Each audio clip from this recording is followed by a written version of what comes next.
베드로전서 날마다 새로운 희망으로 우리가 나아가기 위한 말씀의 적용을 12번째 우리가 같이 이 말씀을 통해서 붙잡을 수 있으면 좋겠습니다.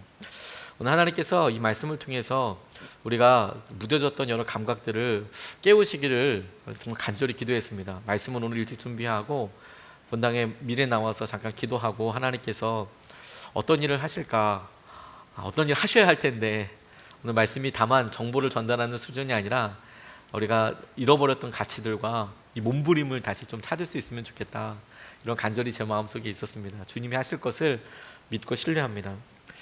귀중한 가치의 예술품도 알아보는 사람이 없으면 말짱 아무 의미가 없겠죠. 귀중품이라고 하지만 내가 보기에 아무것도 아니면 사실 그게 큰 의미가 있겠습니까? 요즘도 하는 건지 안 하는 건지 제가 잘 모르겠지만 TV 진품 명품이라는 그런 프로그램이 예전에는 있었습니다. 예전에 있었는데 어떤 프로그램이냐면 집에 있는 골동품들, 오래된 물품들, 한자로 막 쓰여져 있는 것들, 뜻이 뭔지 전혀 모르니까 어떤 사람은 노비 문서를 갖고 와서 이게 조상 대대로 우리 가문에 내려오는 거라고 갖고 나왔다가 가문의 망신으로 전문가들이 보니까 이게 진짜 가보가 맞냐고, 진짜 조상 대대로 내려온 거 맞냐고, 할아버지가 물려주신 거 맞냐고 노비 문서라고 얘기하셔서 경악을 하기도 했지만, 그래도 흥미있는 것은 우리가 생각하는 어떤 가치들, 저게 저만한 가치가 있는 거야?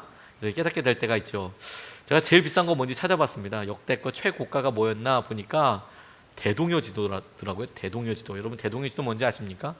김정호라는 분이 전국을 돌아다니면서 그 발로 밟아서 거의 실측하듯이 우리나라 지도를 그린 겁니다. 조선시대 후기에. 그런데 그것이 채색되어 있는 거예요. 채색을 누가 했는지는 모르겠지만 대동여 지도가 엄청 크거든요. 다 붙여놓으면 정말 큽니다. 한 2층 정도 되는 큰 액자 같은데 이렇게 전시를 하더라고요. 저도 박물관에 있는 것, 학교 박물관에 있는 것 가서 아이들이랑 같이 보고 나서 대동여 지도가 저렇게 컸구나. 근데 그 대동여 지도가 채색본이 나왔는데 그게 여태껏 최고가였대요. 얼마였냐면 25억이었답니다. 우리는 25억은 놀라지 않습니다. 25억은 뭐 항상 우리가 25억이었다고. 근데 보니까 뭐 가치나 희귀한 것이나 이런 걸 보면 25억 정도 하겠다라고 이해는 되겠더라고요. 그게 몇 점, 전 세계에 칠해져 있는 것은, 색채가 이렇게 칠해져 있는 것은 한 3점밖에 없대요. 전 세계에. 그것도 완전히 다 완판이다 갖고 있는 것들로 치면 굉장히 희귀한 거라고 하더라고요. 근데 저는 이제 그거 보고 저한테 한번 물어봤어요. 만약에 저한테 그걸 사라고 한다면, 저한테 그걸 샀다가 되팔 목적이 아닌 그 지도에 충실한 것으로 사라고 한다면 얼마에 살까? 투자의 가치를 빼고 저한테 그걸 사라고 얘기한다면 저는 솔직히 얼마 주고 살까, 이런 생각을 해봤습니다. 저는 사실 뭐 고미술 연구하는 사람도 아니고 뭐 그것도 싫어하거나 미워하거나 이러지는 않지만 뭐 애써 모으려고 하지도 않고, 그리고 우리 집에 옛날 고지도가 있다고 해서 제가 그걸 확인할 것 같지도 않고, 그걸 보고 내비게이션 대신에 뭐 제가 강경이나 이런 데를 찾아갈 것 같지도 않고, 설사 그렇게 찾아간다 하더라도 그 도시가 거기에 있을지, 한 몇백 년 전에 그 생활터지 그대로 있을지도 잘 모르겠고, 뭐 저한테는 뭐 여러 가지로 보니까 그 지도가 그렇게 가치가 없다는 게 아니라, 저에게 만약에 투자 가치를 다 빼고 이걸 사라고 얘기하면 저는 10만 원이라고 해도 좀 고민해 볼 것 같아요. 너무했나요? 제가 너무 짰나요? 이걸 다시 볼까? 이걸 내가 날마다 꺼내서 볼까? 그렇지 않을 것 같아요. 그냥 우리 아이들에게 이게 우리나라 옛날 고지도고 뭐 이렇게 뭐 교육하고 보여주기 위한 거 아니면 그걸 위해서 쓸 수 있을까? 물론 그 지도의 가치는 그만큼이 분명히 아닙니다. 25억이 틀림없을 거고, 그리고 앞으로 다음 세대를 위해서도 분명히 그만한 가치보다 더할 거라고 저는 생각을 합니다. 그런데 저는 이런 비슷한 것들을 우리가 복음과 십자가에 대해서도 그대로 생각해보고 적용하고 있다고 생각하게 됐어요. 우리가 생각으로, 이성적으로 복음과 십자가의 가치가 얼만큼이냐라고 이야기하면 천하만큼입니다. 저의 모든 것, 제 목숨값입니다. 생명값입니다 라고 예수 그리스도를 믿고 고백하는 사람들은 거의 다 그렇게 대답을 합니다. 그런데 우리가 이해하고 있는 가치, 우리가 그만큼이다라고 동의하는 가치와 실제로 그것을 내가 소유하기 위해서, 내가 그것을 갖기 위해서 지불해야 되는 가치가 많은 경우에 다르겠다는 생각을 하게 됐어요. 제게 있어서 25억짜리 좋은 지도가 10만 원이 좀, 제가 이거 녹음이 되는 거기 때문에 10만 원이라고 해서 혹시 다른 분들이 막 저한테 뭐라고 얘기하실지 모르겠지만 가격 차이가 많이 나는 것처럼 우리가 믿음에 대해서 이야기할 때 그게 비싸다라는 것은 알지만 정작 그것을 소유하려고 하지 않는다. 자기에게 중요한 것들, 자기가 중요한 가치나 시간이나 혹은 어떤 것을 포기해서 그걸 내가 바꾸려고 하지 않는다. 그런 일들이 저는 많이 목도하게 됩니다. 우리가 생각하는 가치와 실제로 지불하는 가치 사이에서 차이가 분명히 있습니다. 엄청난 차이가 있습니다. 말로 물어보면 다 그게 중요하다고 이야기하죠. 근데 실제로 정말 그러냐? 그럴 때 우리가 무엇으로 정말 그 사람이 이것을 생각하고 있는지를 한번 고민해 봐야 되지 않겠습니까? 그러니까 우리가 그래 정직이 제일 중요해 라고 실제로 그냥 말하는 것과 정직하게 사는 것과 그게 내 삶의 몇 번째 우선순위인가를 보는 것과 생각해 봐야 되지 않겠습니까? 그런데 이렇게 가치를 제대로 깨닫지 못하고 진정한 그것이 무엇인지 못 알아보는 것은 우리 영이 사실 죽었기 때문입니다. 우리가 원래 죽었던 사람입니다. 하나님에 대해서 죽었고 세상에 대해서 살아있는 사람이어서 하나님께서 우리에게 주신 십자가나 복음이나 그런 것들이 얼마나 중요한지 전혀 모르던 사람이었습니다. 근데 죽었던 우리들에게 주님께서 우리에게 복음을 들려주시고 생명을 들려주셔서 우리가 이제 복음 앞에 반응하게 되었고 예수 그리스도의 계획 앞에 우리가 있다는 것을 우리가 알게 되는 것이죠. 의미와 가치를 그렇게 찾게 된 사람입니다. 6절 말씀은 죽은 사람들에게도 복음이 전해진 것은 그들이 육신으로는 모든 사람이 심판받는 대로 심판을 받으나 영으로는 하나님을 따라 살게 하려는 것입니다. 저는 이 말씀을 그냥 우리가 영적으로 죽어 있어서 하나님을 전혀 모르다가 여전히 우리의 죄를 짓게 되는 원인들, 육신의 소욕과 이런 마음이 있을지라도 우리가 복음을 알고 진리를 알아서 그리고 그것을 믿고 따라가는 우리 마음속에 또 다른 전쟁이 시작되어서 싸움이 시작되어서 마침내 주님과 함께 승리하게 되는 그 일을 우리가 붙잡게 된다고 믿습니다. 근데 그렇게 되기 위해서 오늘 본문 말씀이 우리에게 세 가지 영역에 있어서 하나님의 뜻대로 온전히 순종해야 될 것, 세 가지 영역에 대해서 우리가 정말 무엇을 잡고 있는지, 무엇을 포기해야 하는지를 고민해보고 결단하게 도전한다라고 생각하게 되었습니다. 실제로 우리가 지불해야 될 걸 말하는 것이죠. 내가 그것을 내 것으로 소유하기 위해서. 아무리 예쁜 아름다운 자매를 만나고 아무리 멋있는 형제를 만나도 일단 얘기를 하고 말을 건네보고 그리고 만나서 어떻게 계속 이야기를 해봐야 그 다음에 어떤 진척이 있게 되는 거 아니겠습니까? 그냥 좋구나, 성격도 좋네, 아이고 좋네, 무슨 직장을 이렇게 보더라도 아이고 그 직장 좋겠네, 일단 찔러나 보고 이야기는 해봐야 뭔가 있게 되는 거나 똑같죠. 실제로 우리가 대가를 지불하기 위해서 주님께서 오늘 본문 말씀을 통해서 생각나게 하시는 그 첫 번째 주제는 고난에 대한 것입니다. 고난에 대한 것. 우리에게 마음의 무장을 하라고 이야기하시면서 예수 그리스도의 고난에 대해서 이야기하시면서 우리가 고난에 대해서 어떤 태도를 가지고 있는가, 저는 주님께서 우리에게 물으신다고 생각하게 되었습니다. 1절 말씀에 보니까 그리스도께서는 육신으로 고난을 받으셨습니다. 여러분도 같은 마음으로 무장하십시오. 육신으로 고난을 받은 사람은 이미 죄와 인연을 끊은 것입니다. 이렇게 말씀하고 있는 부분 중에서 그리스도께서 육신으로 고난을 받았다라는 것과 여러분도 같은 마음으로 무장하셔서 육신으로 고난을 받는 것에 참여하라는, 이것을 생각해 봐야겠다는 생각이 들었습니다. 육신의 고난과 불편함에 대해서 각오를 하고 있는가? 각오를 해야 한다. 우리 삶에 대해서 하나님의 뜻대로 살아야 한다. 이렇게 말씀하실 때 첫 번째로 걸리는 게 고난이죠.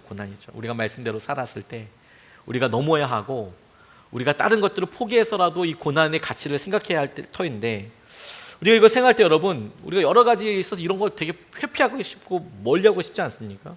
우리가 예수님을 믿는다는 것 때문에 육신의 고통에 대해서 우리가 감내하려고 할까? 근데 아이러니하게도 사실 이런 질문을 하기에는 우리가 조금 민망한 세상에서 살고 있습니다. 민망하다고 표현한 이유는 무엇이냐면, 우리가 지금서부터 100년 전에 3.1절 때 믿는 사람들이 믿음으로 나라를 위해서 일어나게 됐을 때에 그런 어떤 비장함이 우리한테 지금 있는가? 그런 비장함이 우리 가운데 있는가? 김구 선생님이 나의 소원은 통일이라고 이야기했던, 독립이라고 이야기했던 것 외에 사실 김구 선생님은 굉장히 독실한 감리교 교인이었습니다. 그가 믿음으로 서고 믿음으로 주님 앞에 나아가는 것에 대해서 기도하고 하나님께서 하신 은혜에 대해서 갈망했던 것들이 있죠. 유관순 열사께서, 의사께서 그가 믿음으로 살고 선교사님들에게 교육도 받고 그렇게 섰을 때 그냥 믿음으로 내가 산다는 결단 하나가 자기가 죽을 수도 있고 붙잡혀 갈 수도 있다, 고난과 직결된다라는 그런 세상에서는 육신의 고난을 지십시오라고 이야기할 때 느낌이 확 오죠. 근데 우리가 지금 육신의 고난에 대해서 어떻게 생각하십니까? 라고 이야기할 때 우리 삶은 우리가 생각하는 고난, 그냥 먼 거리를 오고 가면서 힘들거나 교회에 봉사하고 맡겨진 사역에서 인해서 여러 사람들과 관계에서 불편한 건, 하지 않아도 될 일들을 감사하는 어떤 이런 수준? 정말 우리가 어떤 죽는다든지 한국 사회에서 예수님을 믿으면서 그만큼 핍박이나 박해나 이제 이런 정도의 것들을 우리가 보게 되는가 하고 저 스스로 계속 질문해 봤어요. 제가 목회자이면서도 내가 목사이면서 사람들한테 내가 예수님을 믿는다고 이야기할 때에 보여지는 어떤 시선 같은 게 있거든요. 불편하죠. 근데 그걸 고난이라고 할 수 있을까? 이걸 박해라고 할 수 있을까? 그 정도는 아닙니다. 그냥 요즘 세상에 목회자를 어떻게 바라보는지 저도 알고 있기 때문에 이야기하고 또 전도하거나 사람 만나야 될 때 하는 것들은 있지만 그걸 지금 고난이라고 똑같다고 할 수는 없다고 생각이 듭니다. 근데 그럼에도 불구하고 이것을 우리가 당하는 고난의 크기보다도 우리가 마음속으로 직면하게 되는 그 고난을 통해서 무엇을 통과하게 되는지, 무엇이 드러나게 되는지를 본다면 의미가 있겠다는 생각이 들었어요. 영적인 의미를 본다면. 죄를 끊는 것이 목표라면 우리가 스스로 자원하여서 감수하는 불편함은 우리의 마음의 값으로 하나님의 뜻대로 살아가려고 하는 그런 대가가 될 수 있겠다는 생각을 하게 됐어요. 예전에 홍정열 목사님이라는 분의 강의를 들은 적이 있습니다. 목회자들이 이렇게 모여서 하는데 이분이 평생 동안 목회하셨던 일들을 이렇게 쭉 이야기해 주셨어요. 주마등처럼 쭉 이야기하시면서 결론을 이렇게 얘기하시는데 제게 되게 큰 감동이 있었습니다. 이분이 26살 되던 때에 CCC 총무를 맡으셨대요. 그래서 김준곤 목사님이랑 사역도 많이 하고, 그리고 그때만 해도 예수 그리스도를 전파만 하면 사람들이 변한다고 생각했기 때문에 시간과 정말 전심을 다해서 길거리를 돌아다니면서 그렇게 전도를 하셨답니다. 이 80년대 한 85년 정도가 우리나라 기독교 인구가 최고 피크를 찍었을 때에 있습니다. 1000만을 바라본다라고 했을 때가 1985년 정도였답니다. 상국교회에 막 개척하면 부흥이 되고 막 이럴 때였는데 그 즈음에 이분이 나오셔서 개척을 하셨대요. 개척을 하면서 내가 복음을 전하면 100% 변할 거라고 생각을 했는데 사람들이 영접하고 나서 변하지 않는다는 것을 비교적 일찍 알게 되셨대요. 그래서 성경 공부를 해야겠다 이런 생각을 하게 되셨답니다. 그래서 처음에 개척할 때부터 성경 공부를 열심히 하셨답니다. 75년도에 개척을 하셨다는데 1980년에 오카는 목사님이 개척을 하시고 1981년에 하용조 목사님이 개척하시고 이런 이야기를 이렇게 쭉 하시더라고요. 친하게 지내셨잖아요, 이분들이 생전에. 그럼 어떻게 하면 사람들이 변할 수 있을까? 가만히 생각해 보니까 잘 변하지 않더라는 거예요. 그래서 젊었을 때 그런 복음을 전해야 한다. 사람들이 잘 변하지 않는 것 같다. 젊었을 때 해야 된다. 그래서 외국에 유학 가 있는 사람들에게 집중하게 되고 그 필요가 성경 공부를 하고 싶다는 사람들이 있어서 1년에 한 일주일 정도만 와서 누가 말씀을 전해주면 좋겠다 이런 이야기를 들어서 즉각 자기가 가겠다고, 젊었을 때 복음을 들어야 될 때 가서 전하겠다고. 그래서 이동원 목사님이나 김인중 목사님이나 이런 분들이랑 코스타 같은 거를 시작하게 되셨대요. 근데 사람들이 그것을 참 많이 변하더라. 그런데 자기가 이렇게 보면서 부흥하고 은혜도 누리고 이렇게 여러 일들이 이렇게 있었는데 근데 특별한 것을 좀 보게 됐다는 거예요. 좋은 사람들이 서고 그 사람들이 만나고 그런 만남의 축복들을 어떻게 누렸느냐, 사람들이 이런 걸 많이 묻더라는 거예요. 사실 저도 좀 많이 궁금했거든요. 왜냐하면 어떻게 홍정열 목사님은 오카는 목사님이랑도 친하게 지내고 하영조 목사님이랑도 친하게 지내고 이동원 목사님이랑도 친하게 지내실 수 있을까? 어떻게 그렇게 다 만나게 되지? 그것도 20대에 다 만나게 되신 거예요. 20대에. 진짜 신기하지 않습니까? 와, 그리고 또 제가 책을 읽다 보니까 성경에 그렇게 기가 막힌 동력했던 사람들이 많더라고요. D.L. 무디와 영국의 스펄전 목사님이 친밀하게 중보기도 했던 사이라던 거 여러분 혹시 아십니까? 더 충격적인 것은 고아들의 아버지라고 했던 조지 뮬러 목사님도 이 셋이서 같이 기도하던 사람들이에요. 시대를 그렇게 같이 살았던 사람들이, 한 사람은 영국의 브리스톨이란 제일 서쪽에 있었던 도시에서, 한 사람은 런던에서, 한 사람은 저기 대서양인지 태평양인지 넘어가지고 미국에서 시카고에서 사역을 하는데 서로가 다 연결돼 어떻게 그렇게 만날 수 있을까? 근데 이분이 마지막에 한 말이 진짜 기가 막히더라는 거예요. 좋은 사람들이 모이면 좋은 일이 반드시 일어나는데, 좋은 사람이 모였는데 잘못이 있을 수는 있지만 결국에는 바꿔서 선한 일을 만들어내더라. 나쁜 사람들은 실수로도 나쁜 일을 하고 합력해서도 나쁜 일들을 하더라. 결국에는 악을 행하더라. 이렇게 얘기하면서 어떻게 하면 좋은 사람이 모이나 비결, 여러분들도 한번 들어보십시오. 이렇게 좋은 사람들이 모이는 풍토를 만들려면 그 일이 불편한가 보세요. 이렇게 물으시더라고요. 그 일이 손해나는 일인가 보세요. 그게 불편한가, 그게 손해받는 일인가, 손해되는 일인가. 불편하고 손해되는 일인지 보라. 그런 일에는 나쁜 사람들을 결코 오지 않는다. 이렇게 이야기하시더라고요. 불편하고 손해되는 일에는 계산 빠르고 나쁜 놈들은 절대 오지 않는데요. 손해보기 싫거든요. 불편한 거 싫거든요. 그런데 자기가 평생을 목회하면서 불편한 일을 선택하고, 그리고 이건 진짜 돈 안 되고 손해되는 일을 계속 선택하다 보니까 자기 주위에는 똑같이 그렇게 어떻게 보기에는 어리석어 보이고 어리숙해 보이고 바보처럼 보이는, 불편해도 그냥 그게 하나님 뜻이려니 하고 남아있는 사람들만 있더래요. 그냥 손해를 보는데 뻔히 이게 손해본다고 알면서도 그냥 그렇게 앉아있는 사람만 있더래요. 그리고 그런 사람들끼리 얼렁덜렁 모여서 하다 보니까 하나님께서 그런 계산과 이런 것들 뛰어넘는 은혜와 기쁨을 보게 하여 주시더라고. 이분이 나눠주시더라고요. 저는 고난에 대해서 지금 우리가 일부러 고난의 자리를 찾아가야 한다고 생각하지는 않습니다. 베드로도 고난에 대해서 지금 오늘 본문에서는, 다음 시간은 조금 더 깊은 이야기를 하긴 하지만, 근데 오늘 자체에서 고난을 막 긍정적으로 이야기하면서 고난이 좋은 것이다 이렇게 표현하고 있지는 않습니다.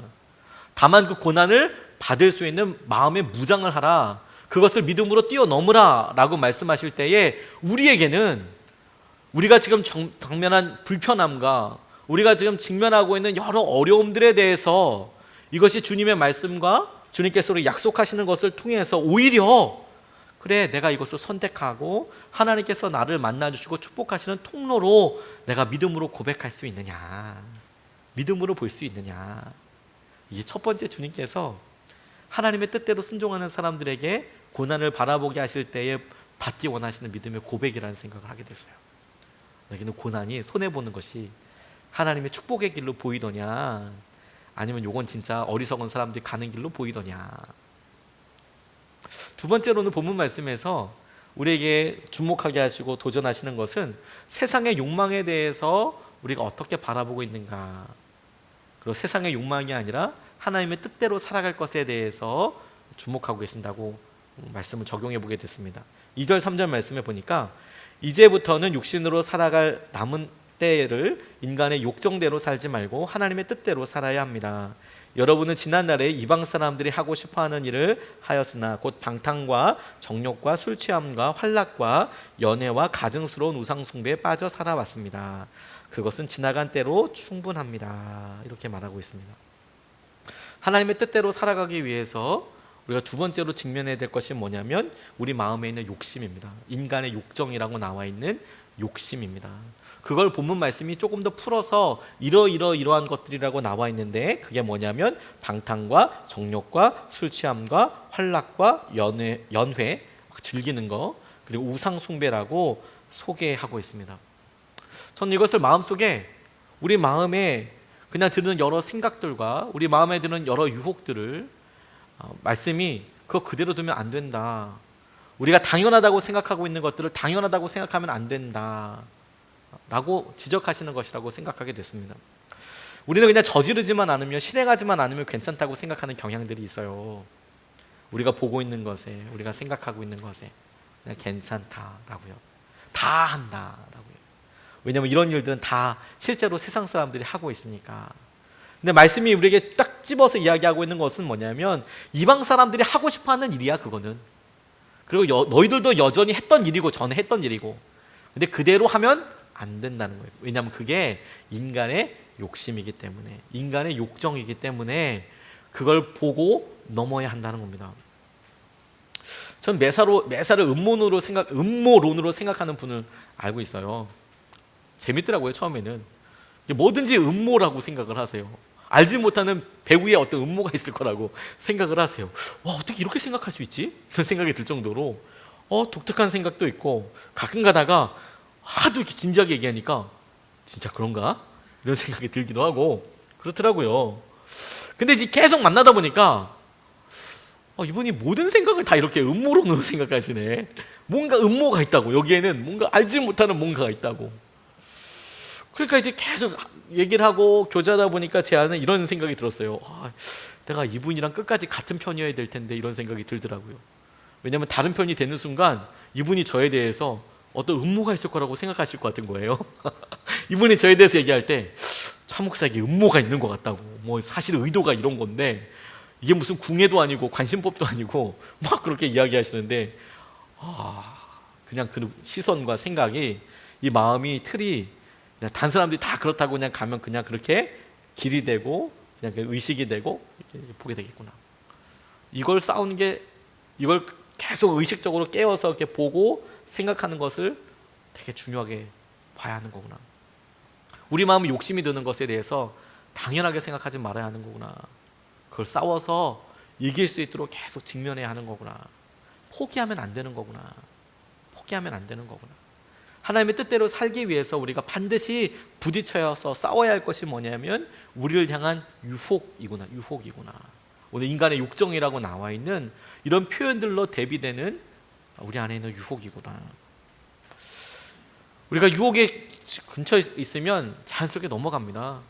아무리 우리가 결단을 하고 혈서를 쓰고 용 빼는 재주가 없습니다. 넘어가지 않기 위해서는 이거 치워버리는 수밖에 방법이 없습니다. 어떤 분이 다이어트를 하기로 결정하고 차를 이렇게 운전해 가셨대요. 근데 도너츠, 자기가 좋아하는 도너츠, 저도 크리스피 크림이라는 도넛 되게 좋아하거든요. 근데 그 도넛 딱 보이는 거래요. 그래서 주님께 기도했답니다. 주여, 오늘 제가 이 도넛을 먹는 것이 하나님의 뜻이 아니라면 이 도넛 집 앞에 자동차 주차장에 빈 공간이 없게 하여 주십시오. 이렇게 기도를 했대요. 근데 정말 주차장에 빈 공간이 없더래요. 그래서 이분이 그냥 지나쳤습니다. 그런데 이분이 30분 뒤에 입에 도넛을 가득 물고 이렇게 있더라는 거예요. 그리고 기도했대요. 30분 만에 이렇게 도넛을 먹고, 주님 감사합니다. 내가 이 블록을 9번 돌았더니 드디어 9번 만에 주차장에 빈자리가 하나 생기게 되었습니다. 하나님이 나를 축복하셔서 도넛을 먹게 하심을 이제야 알게 되었습니다. 이렇게 9번을 빙빙빙빙 돌아서 그래서 주님의 허락하심이라고, 뭐라고 기도했냐면 주차장에 빈자리가 있으면 하나님의 뜻인 줄 알고 도넛을 제가 먹겠습니다. 지나쳤는데 주님이 또 다시 이야기할 수 있으니까 9번을 돌았더니 드디어 주님께서 기적과도 같이 주차장을 하나 열어주셔서 자기가 거기에 파킹을 하고 주님의 뜻이라고 생각하고 이제 먹게 되었다. 유혹을 앞에 두고 그 저희를 파리처럼 맴맴 돌면 그 파리가 언젠가는 우리가 너무 사랑하는 그곳에 앉아있게 되어 있어요. 앉아있게 되어 있으면, 그러니까 그것을 우리가 멀리하고 그것을 계속 생각하고 떨쳐나가는 것이 믿음에 있어서 굉장히 중요한 도전인 거구나.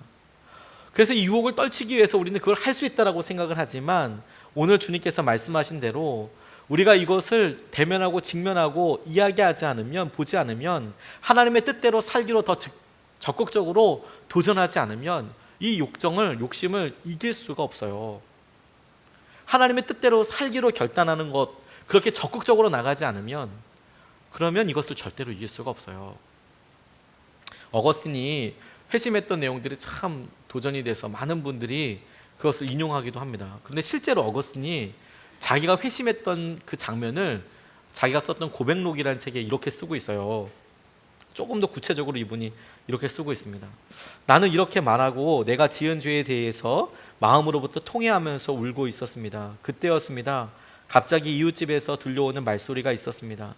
그 말소리가 소년의 것인지 소녀의 것인지 나는 확실히 알 수 없었으나 계속 노래를 반복되었던 말은 들고 읽으라 들고 읽으라는 것이었습니다. 나는 곧 눈물을 그치고 안색을 고치어 어떤 아이들이 어떤 놀이를 할 때 저런 노래를 부르는지 곰곰이 생각해 보았습니다. 그러나 아무리 생각해 보아도 전에 그런 노랫소리를 들어본 기억이 나지를 않았습니다.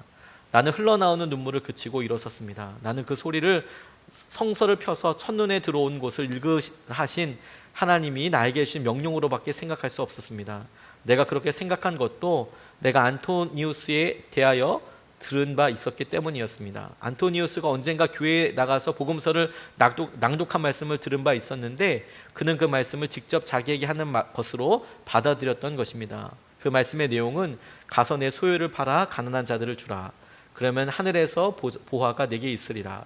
그리고 와서 나를 따르라는 것이었습니다. 그는 이 말씀을 듣자 바로 당신께 돌아갔다는 것이었습니다. 나는 바로 알리피우스가 있는 곳으로 급히 돌아갔습니다. 왜냐하면 내가 그곳에 일어나 떠났을 때 거기에다 사도의 책을 놔두고 온 까닭입니다. 나는 그 책을 집어들자마자 펴서 내 첫 눈에 들어온 구절을 읽었습니다.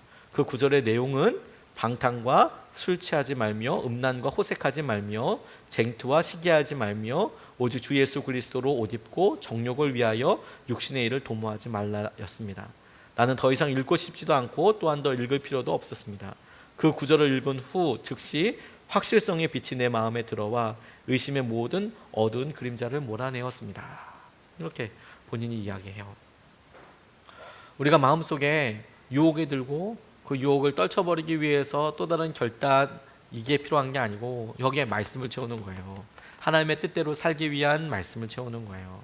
그게 우리 안에 들려오고 그대로 결단하게 되면 하나님께서 그걸 넘어서게 해주세요. 전혀 다른 삶을 살게 해주시는 것이죠. 우리가 얼마나 이것들에 대해서 당연하게 생각하고 있는지에 대해서 하나님께서 기도하고 몸부림치지 않으면 우리는 그냥 이렇게 젖어들 수도 있습니다. 젖어들 수도 있습니다.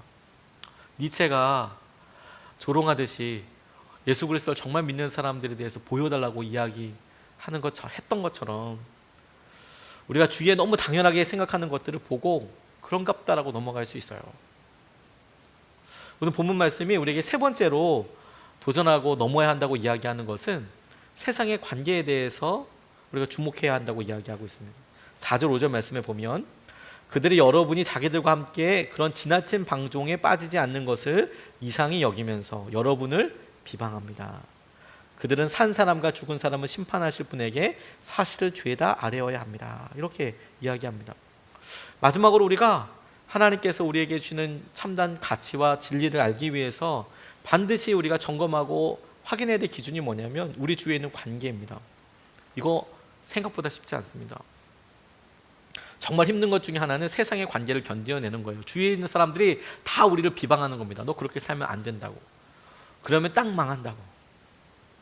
그렇게 이야기하는 것이 의외로 우리에게 굉장히 어려운 상처를 줘요. 큰 어려움이 됩니다. 점점 우리가 세상의 여러 정보들을 쉽게 볼 수 있고 그리고 쉽게 보다 보니까 그 일이 누구나 다 그렇게 한다고 생각을 하는 경향이 있어요. 그러다 보니까 우리가 의외로 연약한 사람이 됐습니다. 요즘 어린아이들이 그걸 쫄보라고 하더라고요.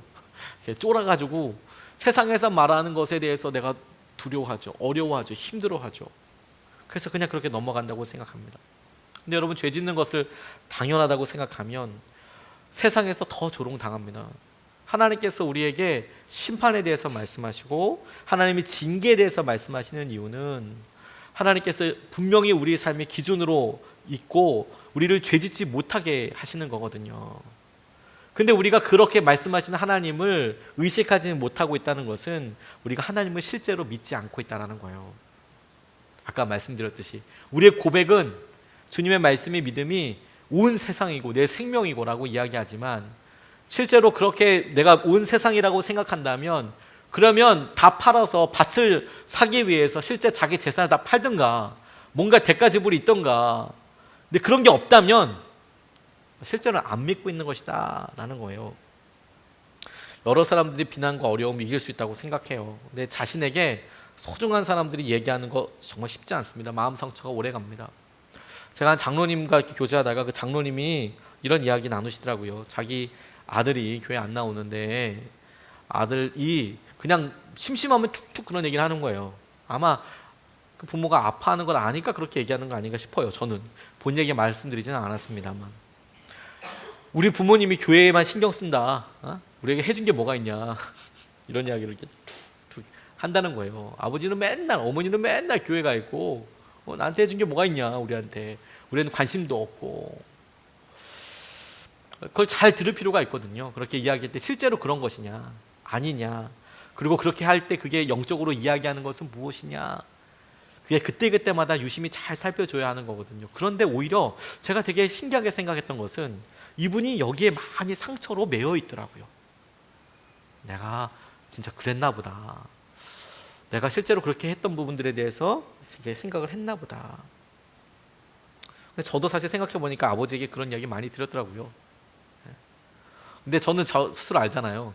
제가 정말 아버지의 도움이 필요해서 그랬는지, 아니면 제가 정말 마음속에 거역하는 영이 충만해서 그렇게 했는지, 제 마음속에 반항하는 게 있어가지고 그렇게 얘기했는지 저는 알거든요. 사실 저는 후자거든요.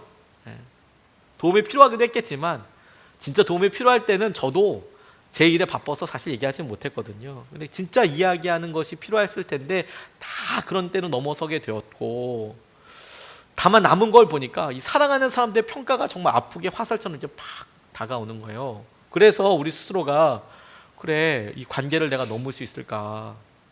나를 아니라고 이야기해도 내가 이것을 넘어설 수 있을까?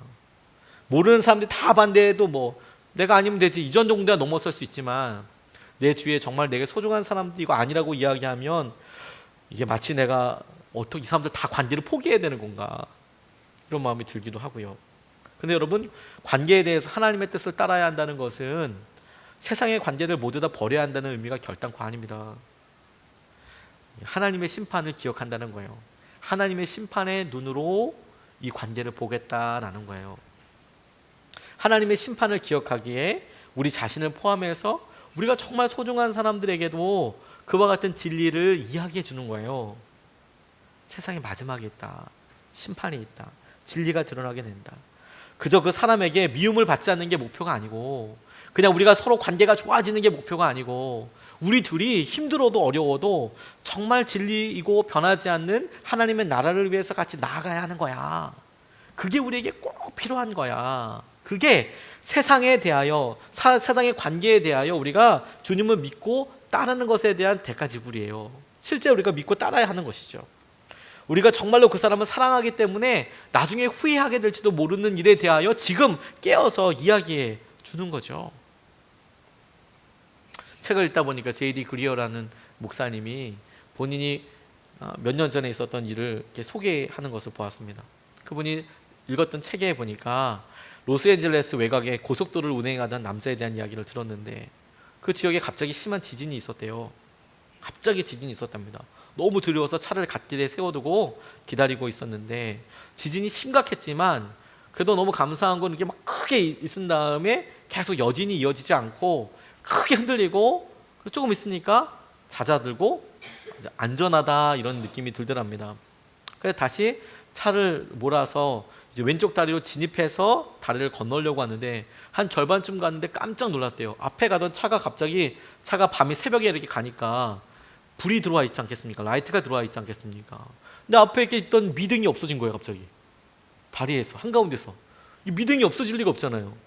그래서 차를 급하게 세웠답니다. 그리고 나가서 이렇게 보니까 그 다리가 끊어져 있는 거였어요. 차가 가다가 그냥 떨어져 버린 거죠. 그러니까 미등이 없어진 거예요. 보던 앞에 있는 차가 절벽으로 떨어져 버렸으니까 너무 깜짝 놀랐답니다. 근데 뒤를 보니까 차 몇 대가 오고 있더래요. 그래서 손을 흔들면서 세우려고 그랬는데, 그냥 새벽 3시에 로스앤젤레스 깜깜한데 어떤 사람이 길거리에서 다리 위에서 손을 흔들고 있으니까 아무도 안 세워주더래요. 그래서 차 4대가 그냥 지나가서 그냥 다 떨어져 버리더래요, 밑으로. 근데 조금 지나고 나니까 버스 한 대가 이렇게 오더라는 거죠. 버스 한 대가. 차는 자기가 말려고 막 노력을 했는데 버스가 오니까 버스는 진짜 아니다. 자기가 말리려고 했는데 넘어선 거 좀 더 적극적으로 아예 이 사람이 몸으로 길 한가운데를 막아버렸대요. 몸으로.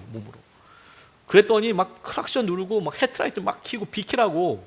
근데 안 비키고 있으니까 차가 이제 끽 섰겠죠. 그리고 아마 운전기사가 내려서 아마 뭘 했겠죠. 예쁜 말도 해줬겠죠. 엄청 축복한다고. 너 사랑해. 새벽 3시에 차 세워서 너무 사랑해. 정말 죽을 만큼 사랑해. 막 이런 얘기를 해줬을 거예요. 근데 이제 어쨌든 세워서 얘기를 할 거 아닙니까? 얘기해서 보니까 그 앞에 이제 절벽이, 다리가 끊어져 있는 거죠. 그래서 버스를 이렇게 길게 대서, 차 한 대로는 막을 수가 없으니까 아예 길게 대서 돌아갈 수 없도록, 사람들이 갈 수 없도록 막았다. 이제 그런 기사를 읽었느라고 이야기하시더라고요.